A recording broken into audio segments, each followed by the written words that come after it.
పేర్లున్నాయని, వాళ్ళందరికీ ఇబ్బందులు తప్పవని సూటిగా హెచ్చరించారు. అధికారంలోకి వస్తే తోలు తీస్తానని అప్పుడే చెప్పా, ఇప్పుడు లెక్కకు లెక్క సరిచేస్తానంటూ నర్మగర్భ వ్యాఖ్యలు చేశారు అఖిలప్రియ. ఎందుకు పడదనుకుంటున్నారు మీరు? నేను ఎవరిని ఇబ్బంది పెట్టదని నేను చెప్పినానా? అధికారంలోకి వస్తే మీ తోలు తీస్తానని చెప్పినా కదా, మరి ఎందుకు తీయను? మంచితనం చూపిస్తారనుకుంటున్నారా మీ దగ్గర? ఎంతమంది మీరు తప్పుడు కేసులు పెట్టలే, మీరు ఎంతమంది జీవితాలతో మీరు ఆడుకోలేదు. మిమ్మల్ని వదిలేస్తారని ఎందుకు అనుకుంటున్నారు మీరు? ఒక్కొక్కరికి లెక్కకి లెక్క చెప్తా అని చెప్పినా చెప్పి తీరుతా. నేను ఎవరి మీద నేను ఇది చేయను, నేను అన్ని మంచి పద్ధతిలో పోతాను, నేను చాలా మంచిదాన్ని దయచేసి అనుకోకండి.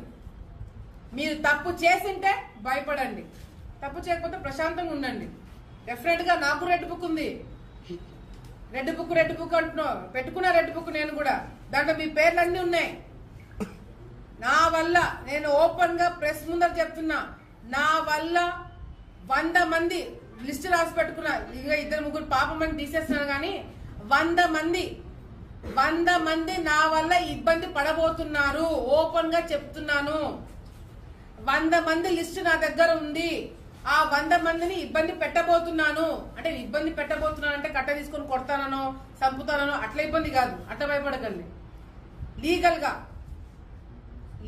గా మళ్ళీ చెప్తున్నా, లీగల్ గా మీ మీద యాక్షన్ తీసుకుంటాం.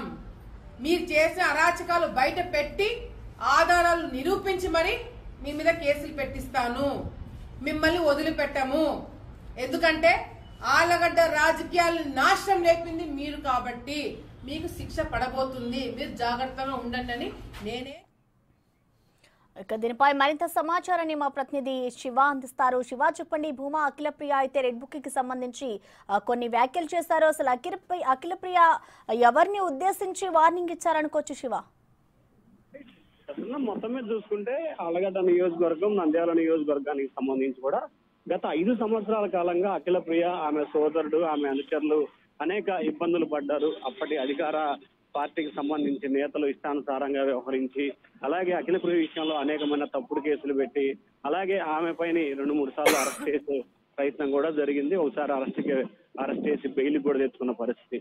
సో ఈ నేపథ్యంలో గత 5 సంవత్సరాల కాలంగా ఆలగడ్డ నియోజకవర్గంలో చేసిన అక్రమాలు, అవినీతిపై పూర్తి స్థాయిలో విచారణ చేపట్టి మీకు ఖచ్చితంగా చట్ట ప్రకారం మేము మీ మీద చర్యలు తీసుకుంటాను. అటువంటి వ్యక్తులు దాదాపుగా 100 మంది పేరుతో కూడుకున్న రెడ్ బుక్ తన వద్ద ఉంది. రెడ్ బుక్ లో ఉన్న పేర్లు అందరి సంగతి ఖచ్చితంగా తేలుస్తాను. నేను ఎవరిని బెదిరించట్లేదు, లేకపోతే ఇంకో రకంగా చేయట్లేదు. కానీ ఖచ్చితంగా చట్ట ప్రకారం మీరు ఏదైతే చేసిన అక్రమాలు, అవినీతిని రుజువు చేస్తూ సాక్ష్యాధారాలతో సహా మీ అందరిపైన కూడా చర్యలు తీసుకుంటాం.